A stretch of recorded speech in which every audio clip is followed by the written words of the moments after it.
Oke, untuk sekarang kita bakalan langsung bahas, langsung praktek gimana sih caranya uji normalitas Kolmogorov-Smirnov dan juga Sapir-Whorf dengan menggunakan SPSS. Nah, misalkan kita punya soal begini. Dengan menggunakan taraf signifikansi 95%, analisislah apakah data berikut normal atau tidak. Nah, datanya kita punya data nilai ulangan matematika kelas 10 di SMA Mercubuana. Ini ada 32 siswa.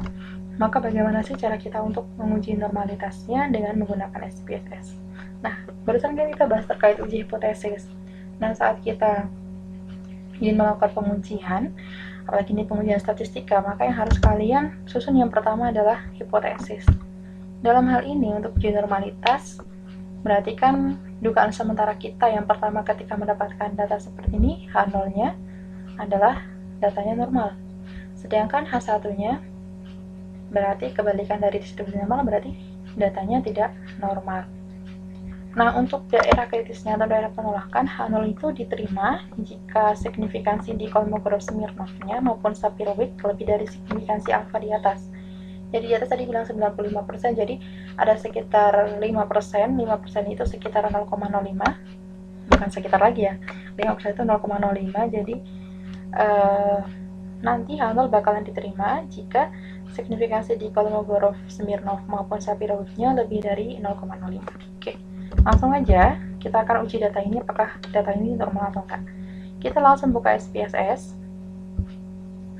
Nah, di sini lama sekali, mohon maaf. Oke, kita tunggu dulu.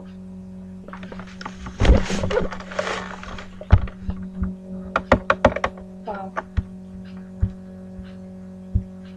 Oke, sudah terbuka. Jadi ini inputan dari SPSS-nya. Di sini akan ada dua tampilan, yaitu data view sama variable view. Yang harus kalian isi yang pertama adalah variable view. Tadi di sana ada ID ya, sama yang satunya lagi ada nilai. Nah, sebenarnya untuk uji normalitas ini kalian mau masukin ID atau enggak itu enggak pengaruh, jadi langsung kalian masukin nilai saja. Oke, ini kita center juga, misternya semuanya scale.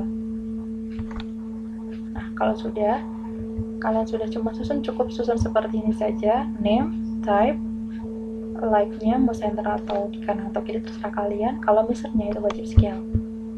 Kalau datanya di sini kan ID-nya tadi 1, 2, 3, 4, 5, berarti dia numerik. Tapi ketika datanya berupa angka atau huruf, maka kalian harus ganti menjadi string. Tapi karena tadi data ID-nya adalah angka, kita ke numerik. Oke, langsung kita ke data view. Nah, data yang di soal ini kita kopas saja. Kita copy, kita taruh di sini.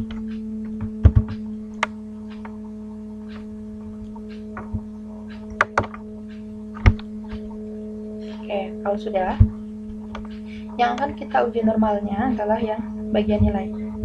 Maka cara untuk SPSS-nya dengan pengujian SPSS adalah kalian klik analyze di sini, kemudian descriptive statistik, kalian ke explore.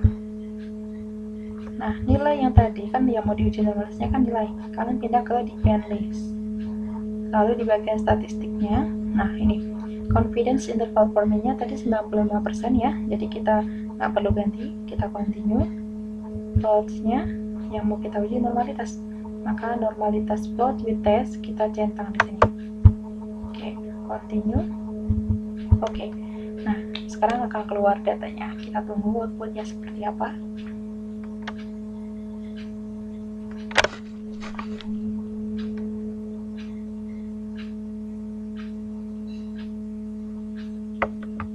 Nah, untuk uji normalitas ini ada kelebihannya, yaitu selain kita dapatin data normal atau tidaknya, kita juga bisa dapat luaran dari data tadi rata-ratanya 70,34, medianya 70, variansinya 330, standar deviasinya 18, minimum data minimumnya tadi 40, data maksimumnya 100, range-nya 60, sequence-nya minus 0,073, putusnya minus 1,185 gitu. Tapi data yang kita ambil bukan itu, karena yang kita ambil adalah yang test of normal ini. Kita copy dulu, kita taruh sini ya.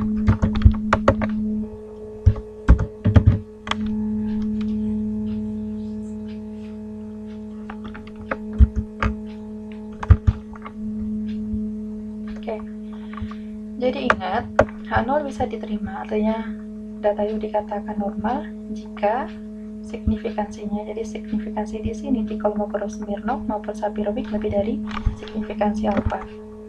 Berarti kita bisa bilang dari tabel di atas, signifikansi kolom Smirnov adalah 0,200, sedangkan signifikansi di Sapirowicz nya adalah 0,137. Keduanya lebih dari 0,05. Jadi H0 lebih dari 5. Kesimpulannya, data nilai ulangan matematika siswa kelas 10 di SMA mercu Buana berdistribusi nol. Nah, jadi cukup begini saja untuk pengujian normalitas dengan menggunakan SPSS. Oke, kalau kalian masih bingung, kalian bisa tanya di komen ini ya, di komen di bawah. Nanti untuk tugasnya kita bakalan share di grup WA kita. Jadi cukup segini saja. Kalau kalian masih bingung, kalian bisa ulang-ulang video ini biar nanti tambah paham. Terima kasih.